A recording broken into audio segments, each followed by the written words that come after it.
Thank you, Mr. Chairman. Welcome to the nominees. Ms. Stewart, the post that you would hold if you're confirmed is one that's critically important to the national security of the United States. Among other things, the Bureau you'd be heading is responsible for the annual report mandated by Congress on international adherence to arms control treaties. This report serves both as a proxy and a litmus test for the seriousness with which presidential administrations approach dangerous proliferation. During the Trump administration, I repeatedly urged the President to untangle the United States from Cold War-style treaties that only constrained us, both because Russia cheated on them and China was not even bound by them. President Trump rightly extracted us from treaties like the INF and Open Skies. The annual compliance report, which documented Russian and Chinese proliferation, was a crucial part of the case I made and the decisions that President Trump took. I want to discuss with you how you would approach these issues if confirmed. Let's start with China. China is engaged right now in a nuclear buildup that likely puts them in violation of their obligations under Article 6 of the NPT. The U.S. has limited leverage to stop this buildup, though. I previously introduced legislation that would impose sanctions on parts of the Chinese military sector unless they come into compliance with their already existing NPT Article 6 obligations for good faith negotiations. Do you agree that China is in violation of its Article 6 obligations? Thank you, Senator. I share your concern about China's growing nuclear arsenal, and it does pose a security threat to the United States and our allies.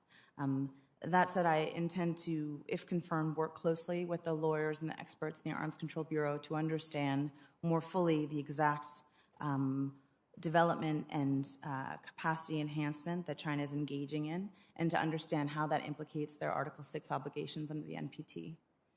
Does that mean you don't have an opinion right now about whether China is in violation of their Article 6 obligations? I think I need to understand better exactly the parameters of their development and what they intend to do. I understand there's future plans and certainly rapid expansion in the future, and I need to understand exactly where that is going to be implicated with respect to their nuclear capacities. All right, let's turn to Russia. You have been a noted advocate of the Comprehensive Test Ban Treaty. As you know, the United States Senate has pointedly refused to ratify the CTBT, in part because of Russian behavior. In its 2021 compliance report, the Trump administration rightly called out this behavior. I'd like to quote from that report. Quote, "The United States finds that since declaring its testing moratorium, Russia has conducted nuclear weapons experiments that have created nuclear yield and are not consistent with the U.S. zero yield standard." Do you agree with that assessment? I agree with the assessment in the compliance report, yes. Do you commit to ensuring, if you're confirmed, that you would continue to document such noncompliance? Absolutely. Okay, let's shift then to Iran. Since 2007, it has nearly always been the position of the United States that Iran is not a member in good standing within the Treaty on the Non-Proliferation of Nuclear Weapons, the NPT. We know the Iranian regime kept nuclear weapons blueprints on the shelf even while they were still pretending to comply with the Iran deal. In April 2019, then nominee to be Special Representative for Nuclear Non-Proliferation, Jeffrey Eberhardt, confirmed in writing to this committee that, quote, "Iran's standing as a non-nuclear weapon state party to the NPT cannot be described as good." Do you agree with Mr. Eberhardt's assessment? Sorry. Thank you for the question. I do. Do you consider Iran's past possession of the nuclear archives seized by Israel, including materials in the archives relevant to the development of nuclear weapons, to constitute noncompliance by Iran of its obligation under the NPT? So we certainly share the concern that this is a serious issue we need to look into, but I think we need more understanding and information regarding that background file to assess whether that constitutes a violation of the NPT.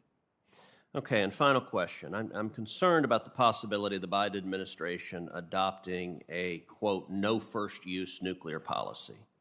China has formally declared a no first use policy, but the Chinese Communist Party has proven itself willing to break such promises after we agree to them.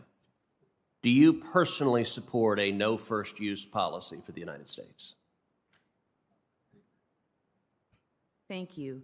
So with respect to that question, I would certainly defer to the Department of Defense process that is presently undergoing to understand what exact policy is being included in a statement of no first use.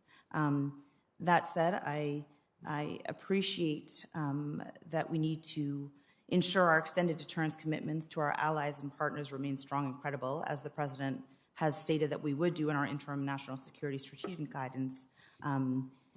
And it's important to make sure allies and partners understand that whatever steps we take, our commitment to their defense is unshakable. So you don't have any personal views on this topic, though?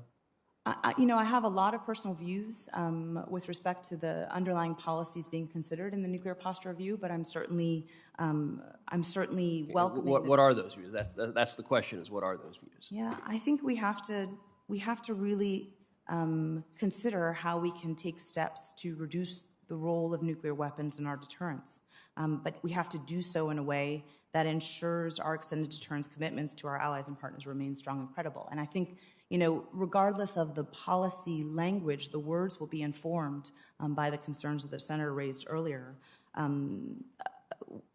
They'll be informed by our engagement with allies and partners to ensure them of our unshakable commitment. And so if the policy is no first use, if it's sole purpose, if it is fundamental purpose, or if it goes back to the 2018 nuclear posture review, it has to be done with a good sense of understanding for our commitments. And we need to make sure that our commitments to our allies are strong and unshakable, and we need to understand their concerns and address them. Thank you. Thank you.